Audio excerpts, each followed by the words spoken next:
우리 다 함께 일어나셔서 누가복음 17장 20절과 21절 말씀 함께 읽도록 하겠습니다.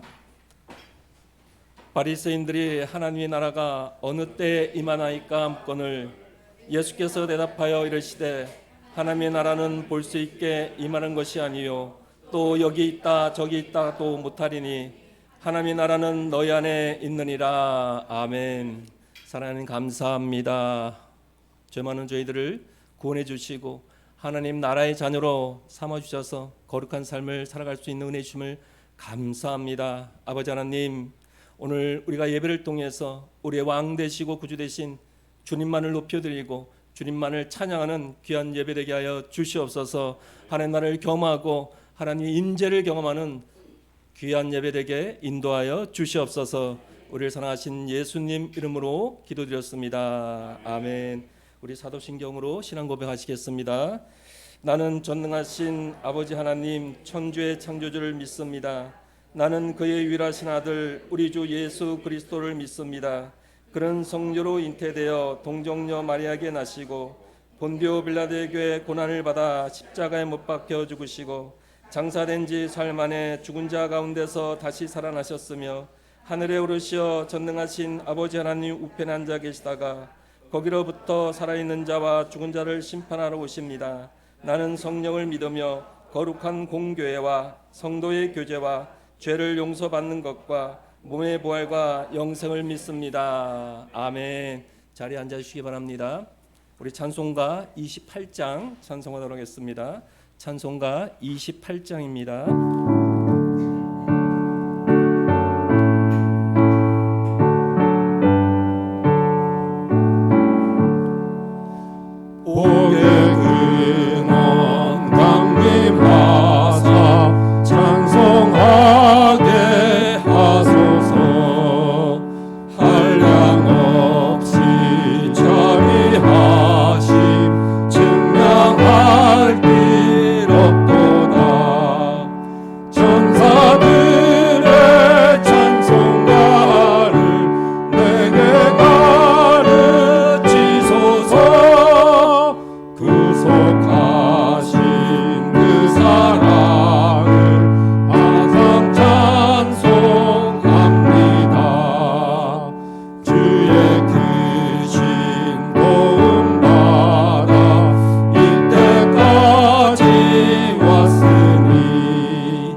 공의로우시며 영원토록 살아계신 하나님 아버지, 오늘도 거룩한 주님 앞에 나와 예배하게 하시니 감사드립니다.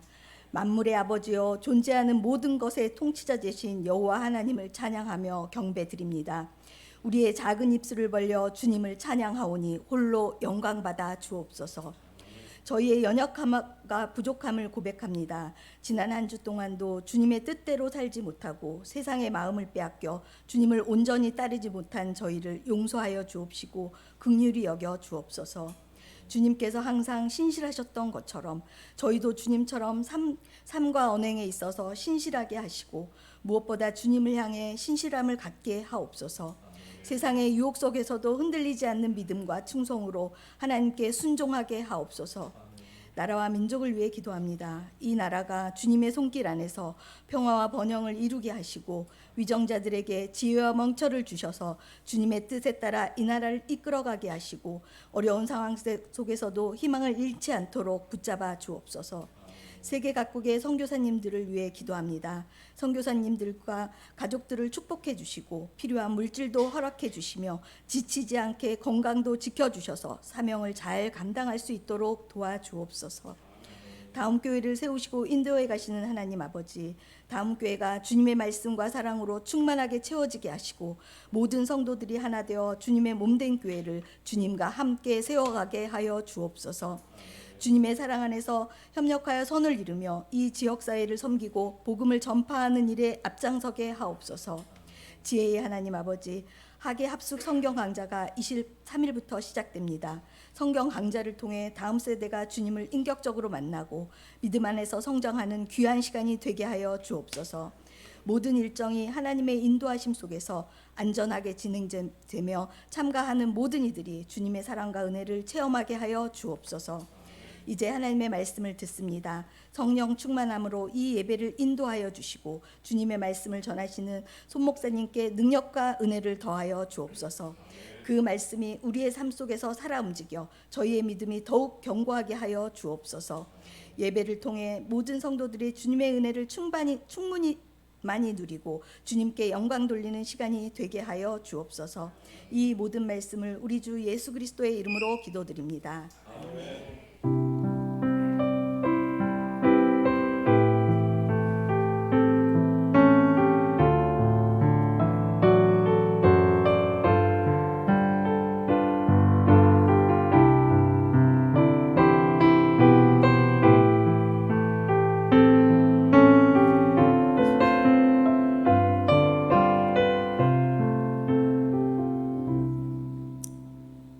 주일 예배 나오신 여러분들을 사랑하고 축복합니다. 우리 옆분과 한번 인사 한번 나눠볼까요? 잘 오셨습니다. 사랑하고 축복합니다. 한 1년 만에 여러분들을 뵙는 것 같아요. 너무나 반갑습니다. 또 7월 달에 이렇게 또 선교 하시라고 고생들 많으셨고 수고 많으셨습니다. 가신 선교사분들도 이곳에서 중보기도로 수고하신 모든 분들 너무나 감사합니다. 특별히 오늘 우리 선교지에 우리 일본 교회 섬기는 분이 또 이렇게 어머님이라고 하셨죠. 어머님과 같이 이렇게 교회 또 예배드리러 오셨습니다. 우리 담임 목사님이 계셨어야 되는데 좋습니다.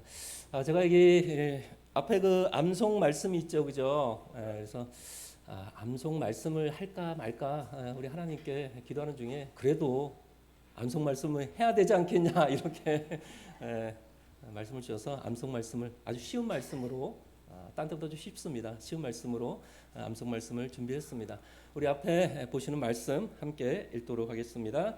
하나님의 나라는 먹는 것과 마시는 것이 아니요 오직 성령 안에 있는 의와 평강과 희락이라. 아멘. 한 번 더 읽도록 하겠습니다. 하나님의 나라는 먹는 것과 마시는 것이 아니요 오직 성령 안에 있는 의와 평강과 희락이라. 아멘. 쉽죠? 여러분들 한번 각자 한번 암송을 하시기 바랍니다. 한번 한 10번 정도 암송하면은 완벽하게 다 하실 수 있는 그런 말씀일 거예요. 하나님의 나라는 먹는 것과 마시는 것이 아니요 오직 성령 안에 있는 의와 평강과 희락이라. 아멘. 하나님의 나라는 먹는 것과 마시는 것이 아니요 오직 성령 안에 있는 의와 평강과 희락이라. 아멘. 하나님의 나라는 먹는 것과 마시는 것이 아니요 오직 성령 안에 있는 의와 평강과 희락이라. 아멘. 하나님의 나라는 먹는 것과 마시는 것이 아니요 오직 성령 안에 있는 의와 평강과 희락이다. 아멘.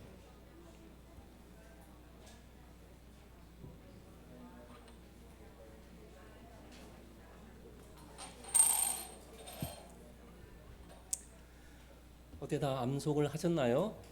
제가 이거를 가려야 되는데 없애야 되는데 그거를 모르겠어요. 여러분들 양심에 맡기겠습니다. 우리 한번 암송한 내용 각자의 양심에 따라서 한번 암송하도록 하겠습니다. 시작. 하나님의 나라는 먹는 것과 마시는 것이 아니요 오직 성령 안에 있는 의와 평강과 희락이라. 아멘. 다시 한번 하겠습니다. 하나님의 나라는 먹는 것과 마시는 것이 아니요 오직 성령 안에 있는 의와 평강과 희락이라. 아멘. 다 암송 나신 것 같아요. 자, 우리 일어나셔서 한번 해볼까요? 예. 자, 일어나셔서 우리 로마서 14장 17절 말씀 암송하겠습니다. 시작. 하나님의 나라는 먹는 것과 마시는 것이 아니요 오직 성령 안에 있는 의와 평강과 희락이라. 아멘. 아주 잘하셨네요. 자, 오늘 하나님이 주신 말씀 로마서 14장 15절에 18절 말씀 제가 봉독해 드리겠습니다. 만일 음식으로 말미암아 내 형제가 금신하게 되면 이는 내가 사랑으로 행하지 아니함이라. 그리스도께서 대신하여 죽으신 형제를 내 음식으로 망하게 하지 말라. 그러므로 너희의 선한 것이 비방을 받지 않게 하라. 하나님의 나라는 먹는 것과 마시는 것이 아니요 오직 성령 안에 있는 의와 평강과 희락이라. 이로써 그리스도를 섬기는 자는 하나님을 기쁘시게 하며 사람에게도 칭찬을 받느니라. 아멘. 예, 자리에 앉아주시기 바랍니다. 저는 여러분도 아시는 분은 아시겠지만은 저 주일날 요양원 사역을 감당하고 있습니다. 지금 11시부터 제가 원래는 이 예배가 아니면은 지금 요양원에서 예배를 드리는 그런 시간인데요. 오늘은 오후에 어르신들 또 오후에 예배 일정을 또 바꿔서 변경해서 이 자리에 서게 됐습니다. 저는 뭐 한 1년 2개월 동안 요양원을 섬기는데요. 2개의 요양원을 섬기고 있습니다. 그래서 주일날은 한 군데 섬기고 또 수요일날 또 이렇게 섬기고 있는데요. 사실 제가 요양원을 다니면서 두 가지 목적이 있습니다. 하나는 영혼 구원입니다. 요양원에 계신 분들이 어르신들이 예수 믿지 않는 분도 계셔요. 그분들을 위해서 영혼 구원을 위해서 복음을 전하는 그런 사명을 감당하고 있고요. 두 번째는 구원의 확신입니다. 평균 요양원에 계신 분의 연령대가 평균입니다. 100세 되신 분도 계시고요. 또 65세 되신 분도 계시는데 평균적으로 한 83세 되십니다.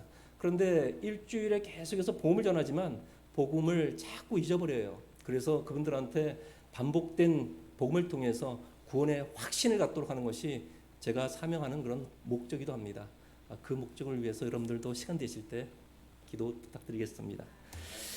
제가 지금 섬기고 있는 주일 예배 모습입니다. 우리 어르신들이 한 17분 정도, 그리고 또 주변에 있는 어르신들을 섬기는 보면은 간호사분들 계시고요, 또 요양보호사분들 계시고, 또 사회복지사 선생님도 계시고, 이렇게 그 주일날 섬기는 분들하고 어르신분들하고 같이 예배를 드리는 모습입니다. 보시면 어르신 중에서 화면상에는 잘 작아서 보이지는 않지만은 100세 되신 분도 계시고요, 또 코에 음식을 섭취하지 못하기 때문에 콧줄을 끼고 계신 분도 계십니다. 이런 분들이 한 2분 정도 계시는데 정말 주일 예배 드릴 때마다 그런 모습을 볼 때 입술로 우물우물하는 그 찬양의 모습을 볼 때 저 스스로도 많은 은혜가 되는 그런 예배의 광경입니다. 저희도 1년에 2번은 성찬을 합니다. 상반기에 한 번 하고 그리고 또 하반기에 성찬하는 그런 사진인데요. 어르신들이 사실 성찬 홀로 성찬 키트를 잡을 수가 없습니다. 힘도 없고요. 그리고 떨어뜨리기 때문에 우리가 간호사분들이라든지 또 도움을 받아서 이렇게 성찬하는 그런 모습을 사진에 보게 됩니다. 이것은 이제 세례식인데요. 믿지 않는 분들 세례하는 그런 사진인데요. 좌측에 휠체어 타신 분이 연세가 얼마 정도로 보이십니까?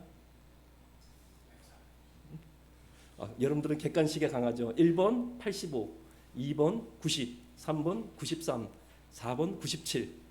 몇 번일까요? 예, 4번이요? 조금 낮췄으면 좋았을 텐데. 93살 되신 분입니다. 굉장히 연세가 많으신데 믿지 않는 분들 예배를 한 6개월 정도 참석하시고 그래서 세례 문답 이후에 제가 세례를 드린 모습인데요. 이분이 세례 맞고 한 달 만에 소천하셨어요. 얼마나 감사한지 제가 정말 그 요양원에 예배를 드리면서 하나의 또 어떤 사명을 감당하는 그런 기쁨이 되는 그런 상황이었죠. 그리고 오른쪽에 계신 분이 남성분이신데요. 이분이 87 되신 분입니다. 87 되신 분. 이렇게 느지막하게 세례를 받는 그런 모습이죠. 이렇게 아까도 말씀드렸지만 저는 물론 작은 사교도 있습니다. 하지만은 그 속에서 또 하나님의 한 잃어버린 영혼을 찾는 그 귀중한 사명을 감당하는 그런 자리에 서는 그런 사명이기 때문에 힘들고 어떻게 보면 외로울 수도 있습니다. 찬양도 저 혼자 해야 돼요.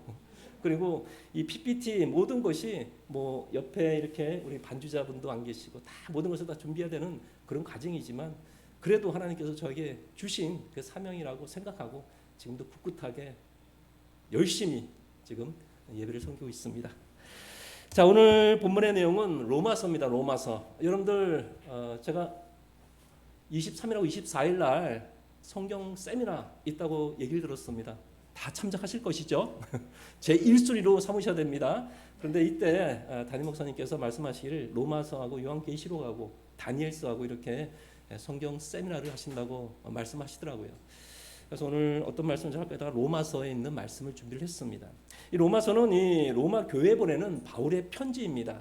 특별히 이 로마 교회는요, 이 사도 바울이 개척한 교회가 아니에요. 로마 교회는요, 이 디아스포라 유대인들, 흩어졌던 유대인들이 로마 교회를 설립했습니다. 그리고 이 설립된 교회에 유대인뿐만 아니라 이방인들, 당시의 로마인 헬라인들도 같이 신앙생활을 했던 교회가 바로 이 로마 교회였습니다.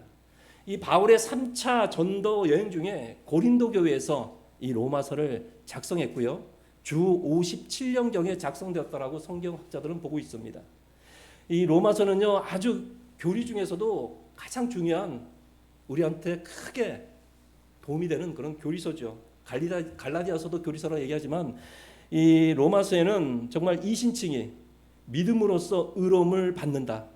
굉장히 중요한 기독교 교리죠. 거기 그 교리가 담겨져 있는 바로 성경 말씀이 이 로마서입니다. 믿음으로 구원을 받는다. 이렇게 구원받은 성도는 거룩한 삶, 성화의 삶을 살아가는데 이 성화된 성도의 삶이 무엇이냐? 이것이 바로 이 로마서의 전반에 걸쳐서 나타나는 그런 말씀이기도 합니다. 그런데 오늘 본문을 보게 되면요, 14장의 내용이죠. 14장의 내용이 어떤 내용이냐면요, 이 14장은 이 성도들이 신앙생활을 할 때 이 사소한 문제로 서로 다투지 말라라는 권면의 말씀이 담겨져 있습니다. 그리고 오늘 우리가 본문 읽었던 14장 15절에서 18절까지의 말씀은 음식 문제로 형제를 실족하지 말라라고 말합니다. 그리고 음식 관련돼서 믿음이 강한 자가 믿음이 연약한 자에게 비방받지 말라라고 사도 바울이 권고하면서 하나님 나라는 먹고 마시는 것이 아니라 성령 안에 있는 의와 평강과 희락을 누리는 삶이라고 말하고 있습니다. 그리고 이 성령 안에 의와 평강과 희락을 살게 하는 그 성도들은 하나님이 기뻐하시고 주변 사람들한테 칭찬받는다라고 하는 말씀이 오늘 본문의 내용입니다. 여러분들 오늘 설교 제목이 무엇입니까? 무엇이죠? 기억나십니까? 우리 설교 한지 10분도 안 됐어요. 설교 제목 뭐죠? 역시 정재아 집사님 성령 충만하세요. 맞습니다. 이 하나님 나라에 합당한 삶입니다. 그 하나님 나라가 무엇일까요? 이 성경에서 말하는 하나님 나라는요, 완성된 하나님 나라, 즉 예수님께서 이 땅에 다시 오는 재림 이후에 천국에서 이루어지는 나라가 바로 하나님 나라라고 얘기하고 있습니다. 그런데 또 하나의 하나님 나라가 있어요. 그 하나님 나라는 무엇입니까? 이 땅 가운데 성도가 경험하고 누리는 삶이 바로 현재의 하나님 나라라고 말하고 있습니다. 여러분들 우리가 인내시의 말씀을 보았지 않습니까? 누가복음 17장 20절과 21절 말씀 우리가 함께 읽었는데요. 그 말씀의 내용이 무엇이었습니까? 예수님께서는 이 땅에 오셔서 계속 하나님 나라가 이미 도래했다라고 선포하십니다. 그런데 바리새인들이 그 말씀을 듣고 도대체 하나님 나라가 온다 그랬는데 언제 옵니까? 라고 물어봐요. 그 예수님께서 뭐라고 얘기합니까? 하나님 나라는 볼 수 있는 것이 아니라 너희 안에 있다라고 말씀하고 있습니다. 그렇습니다. 예수님께서 이 땅에 오셔서 이미 하나님 나라가 시작된 것입니다. 그 예수님을 믿으면 우리 안에 하나님이 다스리는 통치하는 나라가 임하는 것입니다.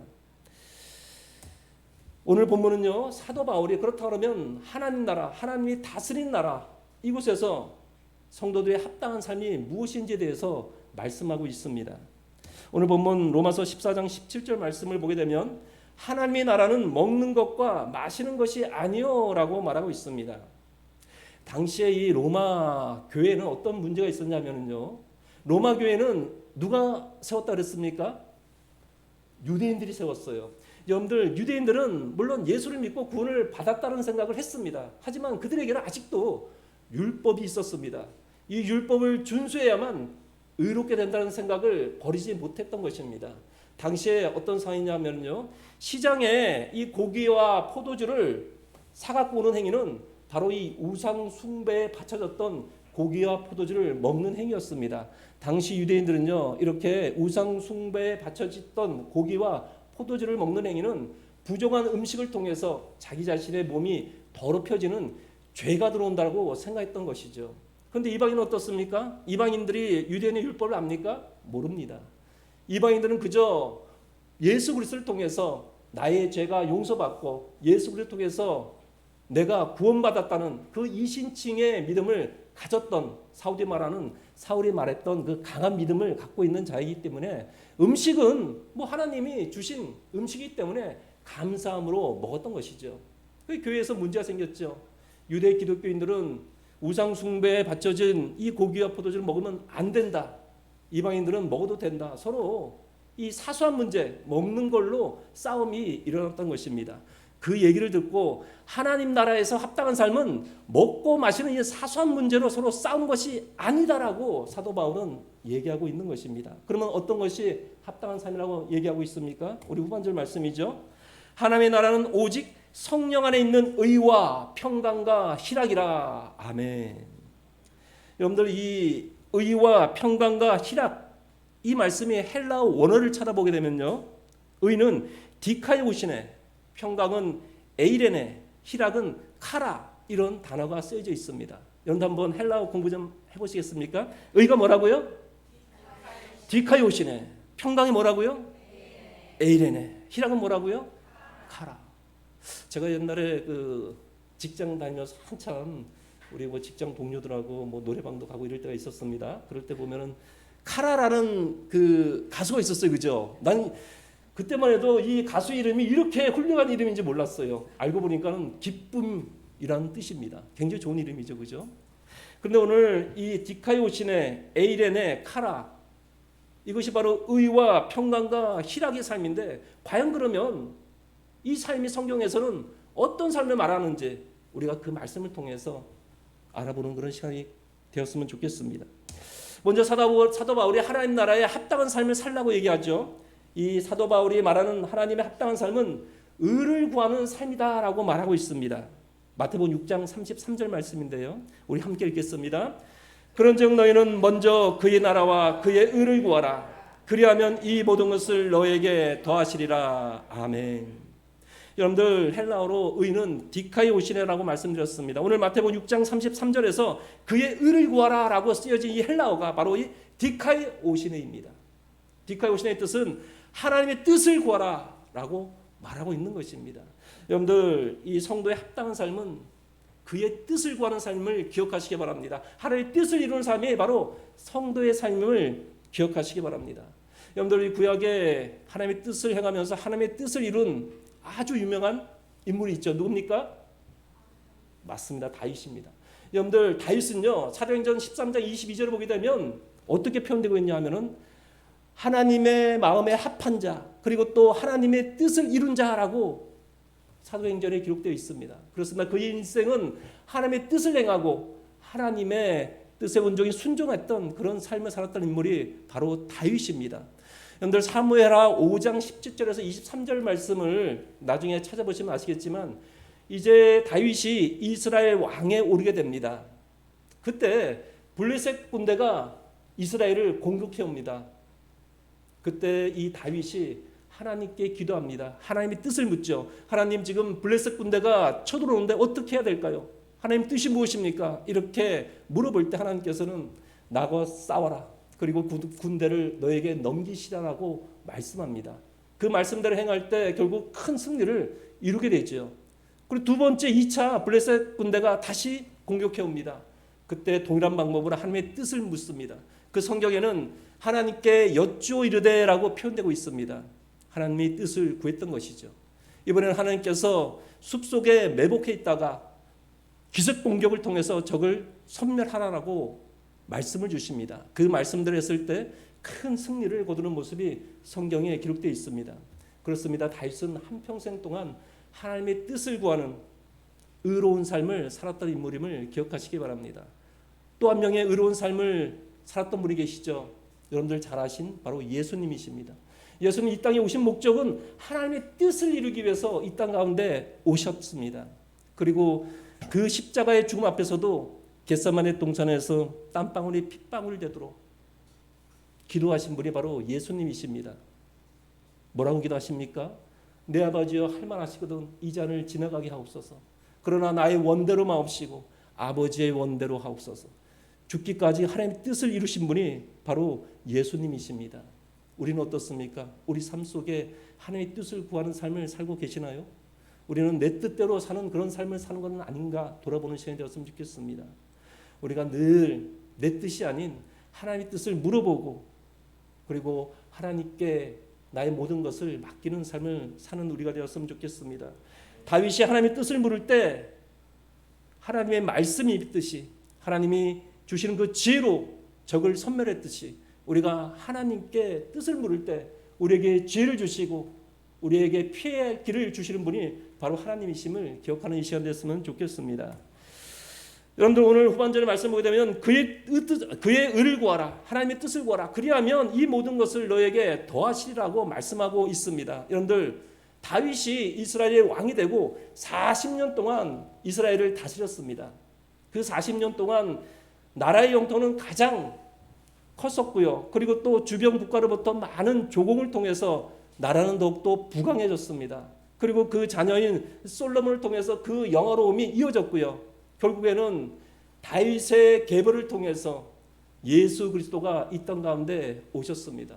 이만한 축복이 어디 있습니까? 하나님의 뜻을 따르고 한평생 하나님의 뜻에 따라 행할 때 하나님께서 놀라운 축복을 주시는 그 말씀을 우리는 성경에서 보게 됩니다. 지금도 이스라엘 국기는 다윗 별이 그려져 있습니다. 이스라엘의 유대인들에게 누구를 가장 존경하냐 물어보면 첫 번째로 존경하는 인물을 다윗이라고 얘기하고 있습니다. 이처럼 하나님의 뜻에 온전히 행할 때 하나님의 영광을 드러낼 때 다윗에게 정말 더 많은 풍족한 은혜를 주신 분이 하나님이심을 우리는 보게 됩니다.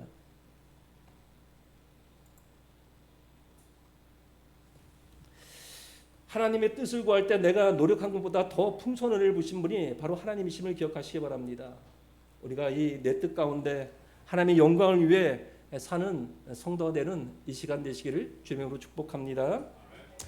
두 번째, 오늘 사도 바울이 뭐라고 얘기합니까? 바로 합당한 삶은 평강을 이루는 삶이라고 말하고 있습니다.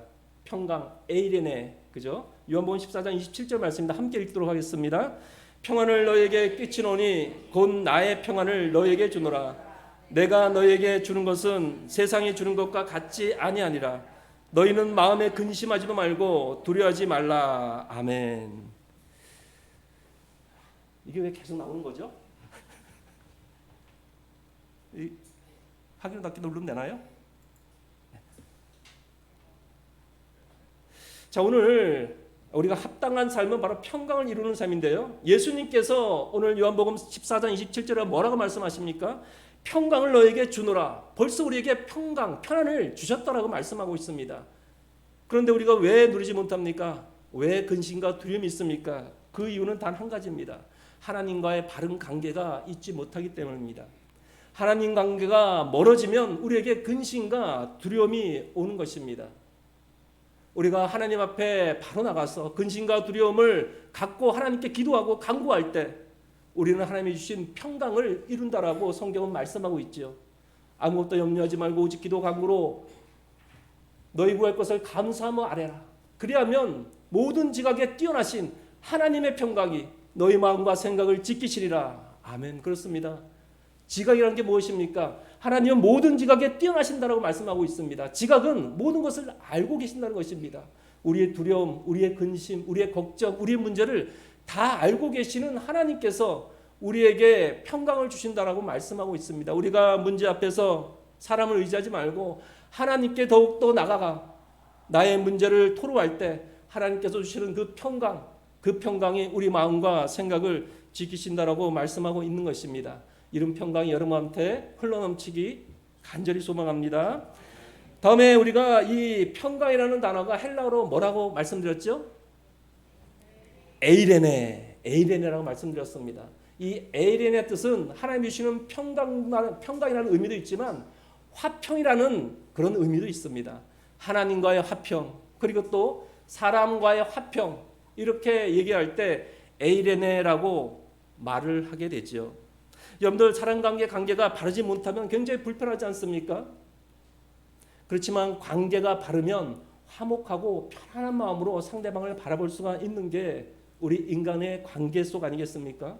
그런데 오늘 본문을 보십시오. 이 에이레네는 성령 안에 있는 평강이라고 말하고 있습니다. 성령 안에 있을 때 평강과 화평이 있음을 사도 바울은 말하고 있는 것입니다. 여러분들 부부관계 속에서도요, 성령 안에 있으면 남편이 약간 상처 주는 말을 한다 그래도 우리 안에 성령이 있으면 다 용서가 되고 사랑으로 포용될 수 있는 것입니다. 또한 우리 자녀 관계 속에서도요, 성령 안에 있으면 자녀가 정말 짜증나고 또 스트레스 받는 그 모든 말들을 다 수용할 수 있는 것입니다. 화평하기 위해서는 반드시 성령 안에 있는 마음이 있어야만 화평이 이루어진다라고 말하고 있는 것입니다. 우리가 오늘 이 에이레네, 하나님과의 바른 관계를 통해서 평강을 누리시고 또한 이 에이레네, 사랑과의 관계, 이 화평을 통해서, 성령 안에서 화평을 통해서 바른 관계가 유지되는 그런 삶이 되었으면 좋겠습니다. 우리가 하나님 앞에 바로 서는 비결이 뭘까요? 하나님을 사랑하고 진실한 교제라는 것입니다. 여러분들 하나님을 어떻게 사랑하십니까? 예배의 자리를 사모하시기 바랍니다. 말씀을 사모하시기 바랍니다. 기도의 자리를 사모하시기 바랍니다. 이것이 우리가 하나님을 사랑하는 방법일 것입니다. 또한 우리가 죄를 회개하고 죄를 멀리하는 삶, 이렇게 하나님 관계가 발라질 때 하나님이 주시는 그 평강을 누릴 수 있는 것입니다. 이렇게 우리가 평강을 통해서 또 하나님이 주시는 그 공급의 그 능력이 있죠. 무엇입니까? 영적 분별력과 또 능력이 생겨서 사랑과의 관계 속에서도 바른 행동을 할 수가 있고요. 또 바른 말을 행할 수 있습니다. 이렇게 우리가 바른 말과 바른 행동을 통해서 사랑과의 관계 속에서도 승리하는 삶을 살 수가 있는 것입니다. 오늘 사도 바울이 얘기했던 이 합당한 삶은 우리 안에 평강을 이루는, 바른 관계를 통해서 평강을 이루는 삶임을 기억하는 이 시간이 되었으면 좋겠습니다. 마지막으로 사도 바울은 이 하나님 나라의 합당한 삶은 희락을 누리는 삶이라고 말하고 있습니다. 희락을 누리는 삶. 희락이 뭐라고 말씀드렸죠? 카라는 바로 이 기쁨을 표현한데요. 빌립보서 4장 4절의 말씀 보게 되면 주 안에서 항상 기뻐하라. 내가 다시 말하노니 기뻐하라. 아멘. 여러분들 빌립보서가 이 사도 바울이요, 로마 감옥에서 빌립보 교인들한테 보냈던 편지입니다. 여러분들 로마 감옥에서 사도 바울이 이렇게 항상 기뻐하라는 그런 이유, 그 이유가 무엇이었겠습니까? 그런 정말 세상이 줄 수 없는 기쁨을 갖고 있었습니다. 그 기쁨은 바로 이것입니다. 예수님을 통해서 우리가 구원받았다는 그 기쁨, 그리고 또 영원한 생명을 얻었다는 그 기쁨, 또 우리가 죄인인 신분에서 하나님과 이제 단절된 삶 속에서 있다가 하나님과 교제할 수 있는 그 기쁨, 이것이 사도 바울이 항상 기뻐했던 이유인 것입니다.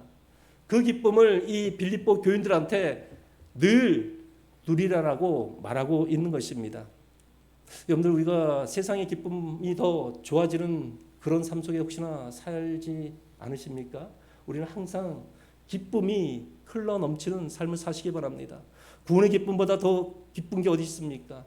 우리가 정말 한 영혼을 위해서 중보하면서 그 영혼이 구원받았을 때 얼마나 기쁩니까? 또한 우리가 영원한 생명, 이 땅의 소망이 아니라 영원한 천국이 있음이 얼마나 기쁩니까? 그리고 하나님과 교제할 수 있는 예배의 자리에 하나님을 찬양하고 하나님을 높여드리는 이 경배의 시간이 얼마나 기쁩니까? 그렇습니다. 우리가 오늘 바울이 얘기했던 항상 기쁨을 잃지 않는 우리가 되었으면 좋겠습니다. 예수님이 주심의 기쁨을 우리가 감사함으로, 받은 은혜의 감사함으로 사명 감당하는 거 아니겠습니까? 여러분들 7월 달에 일본 선교 다녀오셨죠? 왜 선교 가셨습니까? 그냥 교회에서 목사님이 가야 됩니다. 안 가면 안 됩니다. 이렇게 강압적으로 했기 때문에 어쩔 수 없이 갔나요? 아닙니다. 여러분들, 예수님이 주신 기쁨이 있기 때문에 내가 받은 기쁨을 나누기 위해서 선교 가신 거 아니겠습니까? 이처럼 우리가 구원의 기쁨이 있으면 남한테 나눠줄 수 있는, 감사함을 나눌 수 있는 그런 기쁨이 되시기를 바랍니다. 이 주신 기쁨을 감사함으로 사명 감당할 때 우리 하나님 나라는 확장되고 성장되는 것입니다. 우리가 예수님이 주시는 기쁨을 통해서 어려움을 이겨낼 수 있는 것입니다. 여러분들 힘들고 어려울 때 하나님과 교제하는 그 예수님께서 십자가의 죽으심으로 하나님과 우리를 화평케 하셨습니다. 그렇기 때문에 우리가 하나님 앞에 나가는 거 아니겠습니까? 그리고 그 어려움 속에서 하나님께 나의 어려움을 토로할 때 하나님께서는 나에게 위로자가 되시고 우리에게 평안을 주시는 분이 바로 하나님이십니다. 그로 말미암아 우리가 어려움을 이겨낼 수 있는 것입니다. 우리 여기 모든 계신 분들이 이 예수님이 주시는 그 기쁨 마음껏 누리고 마음껏 정말 섬기며 살아가는 우리가 되었으면 좋겠습니다. 어떻게 보면 우리가 지금 이 모든 것이 성령 안에 있을 때 가능하다고 말하죠. 여러분들 오늘 우리가 암송 구절의 후반절 내용이 뭐였죠? 하나님 나라는 성령 안에 있는 의와 평강과 희락이다. 여러분들 성령 안에 있는, 성령 안에 있지 않을 때는 의와 평강과 희락이 없다는 말이겠죠. 여러분들 이 성령 안에 있을 때 하나님의 뜻을 구할 수 있는 거고요. 성령 안에 있을 때 하나님과의 바른 관계가 이루어질 수 있는 거고요. 성령 안에 있을 때 가족들과 그리고 또 이웃들과 화평의 관계가 형성될 수 있는 것입니다. 또 성령 안에 있을 때 예수님 우리에게 주신 기쁨, 구원의 기쁨, 영생의 기쁨, 하나님과 교제할 수 있는 기쁨을 누릴 수 있는 것입니다. 여러분들 성령 충만을 위해서 힘쓰시기 바랍니다. 예배를 사모하시기 바랍니다. 말씀을 사모하시기 바랍니다. 그리고 하나님과의 교제 시간을 늘리시기 바랍니다. 여러분들 보면 물질의 11조는 우리가 잘 이행하죠, 그죠? 그런데 이 시간의 11조는 잘 안 되는 것 같아요. 여러분들 24시간에 11조는 몇 시간이죠? 10분의 1은 어려워요, 그죠? 2.4시간입니다, 그죠? 2.4시간. 근데 우리가 생각할 때는 2.4시간 동안 어떻게 하나님과 함께 예배드리고 기도하고 어떻게 말씀 묵상합니까? 이렇게 얘기할 수 있지만 아닙니다. 주님과 동행하는 시간이 바로 시간의 11조입니다. 여러분들 출근할 때 그냥 뭐 차량으로 출근하신 분들은 극동방송 들으세요. 말씀 듣고 찬양 부르면서 그러면 왔다 갔다 해도 2시간은 됩니다. 그리고 주무시기 전에 말씀 한번 또 교회에서 통독 어디부터 어디까지 읽으라는 거 통독하시고 그러면 시간의 11조가 이루어지는 것입니다. 걸어 다니시는 분들은 이어폰 끼고 말씀 그냥 계속 듣고 다니시면은 하나님과 함께하는 주와 동행하는 시간의 11조를 드릴 수 있는 것입니다. 이렇게 성령 안에 있을 때 의와 평강과 희락의 삶을 살 수 있다라고 사도 바울은 말하고 있는 것이죠. 이렇게 의와 평강과 희락의 삶을 사는 자에게 복이 있다고 얘기합니다. 우리 18절 말씀인데요. 함께 읽도록 하겠습니다. 이로써 그리스도를 섬기는 자는 하나님을 기쁘시게 하며 사람에게도 칭찬을 받느니라. 아멘. 그렇습니다. 의와 평강과 희락의 이 하나님 나라에 합당한 삶을 사는 자에게 주시는 복이 있어요. 그 복은 바로 하나님을 기쁘시게 하는 복입니다. 또 하나는 이웃과 세상 사람들에게 칭찬을 받는다라고 말하고 있습니다. 여러분들 생각해 보세요. 하나님의 뜻을 구하고 또 사람과의 관계에서 화평을 이루고 또 기쁨을 통해서 이웃을 섬길 때 주변 사람들이 어떻게 생각하겠습니까? 저 사람 정말 진짜 그리스도인이야 이렇게 생각 안 하겠습니까? 이처럼 우리가 의와 평강과 희락을 사는 자에게 주시는 복은 하나님의 기쁨이 되고 주변 이웃에게 또한 칭찬을 받는 삶임을 기억하시기 바랍니다. 예수님도 이렇게 말씀하시죠. 내가 하나님을 기쁘게 할 때 나 혼자 하는 것이 아니라 항상 하나님과 함께 있다라고 말씀하고 있습니다. 그 말씀이 요한복음 8장 29절인데요. 우리 함께 읽도록 하겠습니다. 나를 보내신 이가 나와 함께 하시도다. 나는 항상 그가 기뻐하시는 일을 행함으로 나를 혼자 두지 아니하셨느니라. 아멘. 그렇습니다. 예수님께서 이 땅에 오신 목적이 무엇이었습니까? 하나님의 뜻을 이루기 위해서 이 땅 가운데 오셨습니다. 죽기까지 십자가의 죽음을 앞두서라도 하나님의 뜻을 이루신 분이 바로 예수님이셨습니다. 그런데 예수님께서 이렇게 고백합니다. 나를 보내신 이가 나와 함께 하시도다. 나를 혼자 두지 아니하셨도다. 그렇습니다. 우리가 하나님의 뜻을 이루고 행할 때 우리 힘으로 되는 게 아닙니다. 우리와 함께 하시는 하나님이 계심을 믿으시기 바랍니다. 임마누엘 하나님이 우리가 힘들고 어려울 때 우리를 이끄시고 우리를 선한 길로 인도하시는 분이 하나님이심을 꼭 기억하는 이 시간 되시기를 주님의 이름으로 축복합니다. 말씀 맺도록 하겠습니다. 오늘 어떤 말씀이었죠? 하나님 나라에 합당한 삶이었죠. 사도 바울은 이 로마 교회를 향해서 이방인과 유대인 먹고 마시는 것 같고 사소한 문제로 서로 다투지 말라. 하나님 나라는 이런 사소한 문제로 다투는 것이 아니라 하나님 나라는 성령 안에 있는 의와 평강과 희락을 누리는 삶이다라고 말하고 있습니다. 그러면 의가 무엇입니까? 하나님의 뜻을 구하는 삶. 맞습니다. 하나님의 뜻을 구하는 삶. 헬라어로 뭐라고요? 디카이오시네. 뭐라고요? 디카이오시네. 여러분들 헬라어와 3개 정도는 암송하고 가시는 것도 바람직하지 않습니까? 디카이오시네. 디카이오시네. 하나님의 뜻을 구하는 삶. 이것이 바로 하나님 나라에 합당한 삶이라고 사도 바울은 말하고 있는 것입니다. 우리가 하나님의 뜻을 구하면 나 홀로 너 하나님의 뜻 구할까? 너 혼자 해. 이렇게 하시는 하나님이 아니세요. 하나님의 뜻을 결단하게 되면 필요한 것과 모든 것을 채워주신 분이 바로 하나님이십니다. 지혜를 주신 분이 하나님이셔요. 또 평강이 무엇입니까? 헬라어로 에이레네. 그죠? 에이레네. 이 평강은 하나님이 주시는 평강입니다. 그리고 또 사람과의 관계에서 바른 관계를 형성할 때 주는 화평입니다. 이 하나님과 사람 관계를 바르게 할 때 오는 마음의 상태가 바로 평강과 화평입니다. 여러분들 가족 간에 화평하기를 원하십니까? 성령 안에 있으시기 바랍니다. 성령 안에 있으면요 부부싸움 할 일이 별로 없어요. 다 용서가 됩니다. 안 그런 것 같아요? 한번 실천 한번 해보십시오. 네? 여러분들 오늘 말씀의 희락은 뭐예요? 카라. 그렇죠? 카라. 기쁨. 카라가 기쁨이죠. 이 기쁨은 누구로부터 오는 거라 그랬죠? 예수님이 주시는 기쁨이었습니다. 예수님 우리에게 주신 기쁨이 무엇입니까? 바로 구원의 기쁨, 영원한 생명을 주신 기쁨, 하나님과의 교제 기쁨입니다. 이 기쁨을 우리가 누리시기 바랍니다. 이 모든 것이 어떨 때요?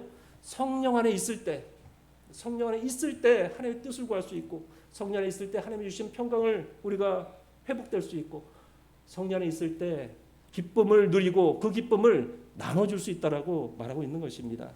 의와 평강과 희락을 누리는 성도의 복이 무엇입니까? 바로 하나님의 기쁨이 된다라고 말씀드렸습니다. 그리고 세상 사람들에게 칭찬을 받는다라고 말씀하고 있습니다. 우리가 오늘 말씀을 통해서 정말 사도 바울이 얘기했던 하나님 나라에 합당한 삶, 의와 평강과 희락을 누리는 이 합당한 삶을 누리시고 또 그 누림을 통해서 끝나는 것이 아니라 이 누림을 옆에 분들에게 전해주는 귀한 삶을 살아가는 우리 모든 성도님 되시기를 주님의 이름으로 축복합니다. 축복합니다. 우리 찬송 438장 찬송하도록 하겠습니다.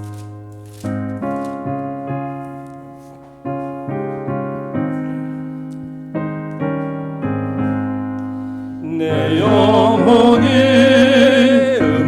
음청입어 주안죄짐 벗고 보니 슬픔 많은 이 세상도 천국으로 와도다. 할렐루야 찬양하세. 모든 죄 사함받고 주 예수와 동행하니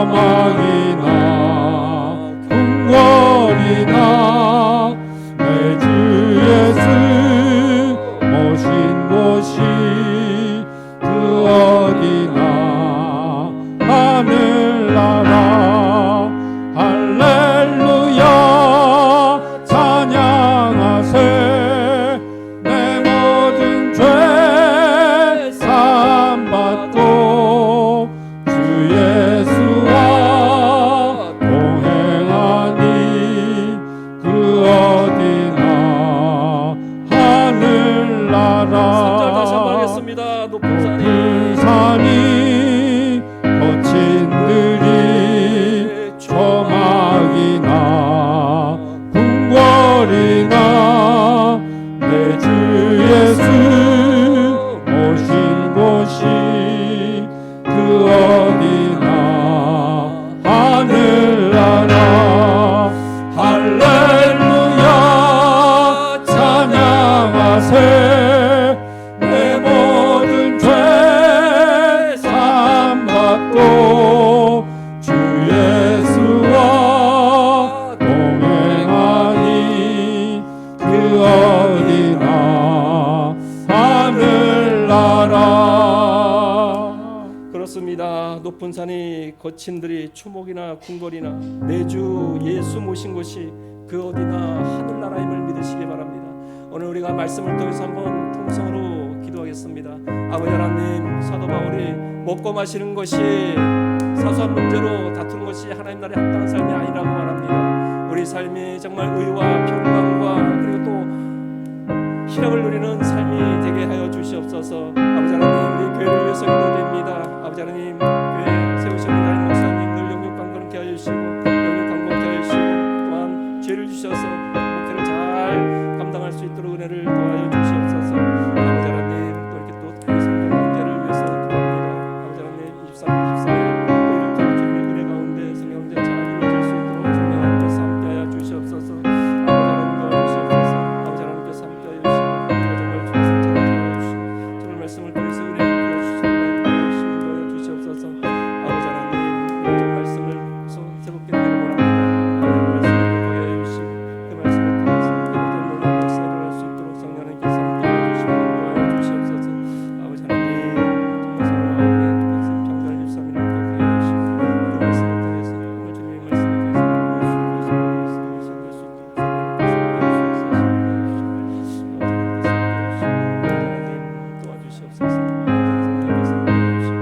우리가 정말 주님의 은혜 가운데 정말 삶의 삶 속에서 주님의 말씀 가운데 회복되는 놀라운 삶 되게 주께서 인도하여 주시옵소서. 아버지 세우시는 말씀 통해서 은혜 주시고 정말 주님의 말씀을 통해서 우리의 삶이 회복되는 놀라운 역사를 할 수 있도록 도와주시옵소서. 아버지 하나님, 유일하게 성령을 주시고 주님의 말씀을 통해서 은혜를 주시고 정말 주님의 말씀을 가운데 하여 주시고 우리 삶의 주님을 바라보며 주님의 말씀을 통해서 그런 삶을 될 수 있도록 성령님께서 도와주시고 도와주시옵소서. 아버지 하나님 도와주시고 아버지 하나님께서 도와주시고 우리가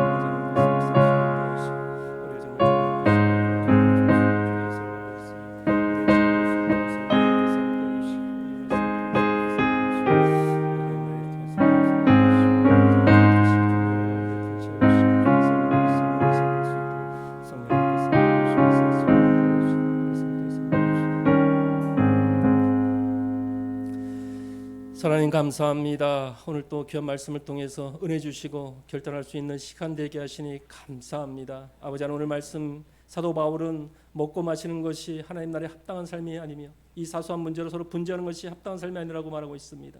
그리고 또한 성령 안에 있는 의와 평강과 희락을 이루는 삶이 합당한 삶이라고 말하고 있습니다. 아버지 하나님, 우리가 삶 속에서 하나님의 뜻을 구하는 삶 되게 하여 주시고 하나님과의 바른 관계를 통해서 평강을 이루는 삶 되게 하여 주시고 사람과의 바른 관계를 통해서 화평을 이루는 삶 되게 인도하여 주시옵소서. 특별히 예수님께서 우리에게 주신 기쁨이 있습니다. 구원의 기쁨, 영생의 기쁨, 또 단절된 하나님과의 관계가 회복되는 그 기쁨을 마음껏 누리는 우리 모든 성도님들에게 인도하여 주시옵소서.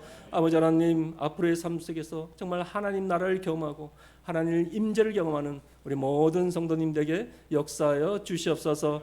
특별히 단위 세우신 우리 담임 목사님 늘 영육 강건케 하여 주시고 성령 충만케 하여 주셔서 늘 이 다운교회를 옳은 길로 인도하고 또 주신 사명을 잘 감당하는 귀한 목사님들에게 역사하여 주시옵소서.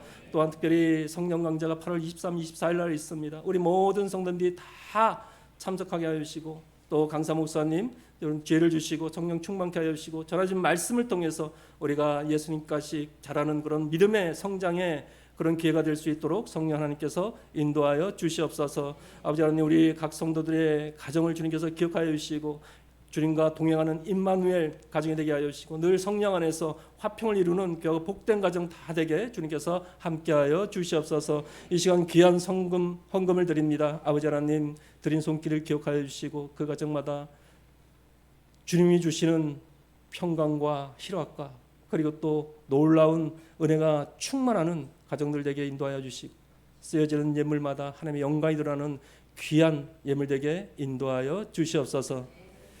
지금은 우리 주 예수 그리스도의 은혜와 하나님의 무한하신 사랑과 성령님의 감화 교통하심이 성령 안에서 하나님의 뜻을 구하고 하나님과의 바른 관계를 통해서 평강을 누리며 사람과의 관계가 화평하고 또한 예수님이 주신 기쁨을 마음껏 누리고 또 그 기쁨을 나누기로 결단한 우리 모든 성도님 머리 위에와 가정과 자녀와 미래 위에 지금부터 영원토록 함께 있을지어다. 아멘.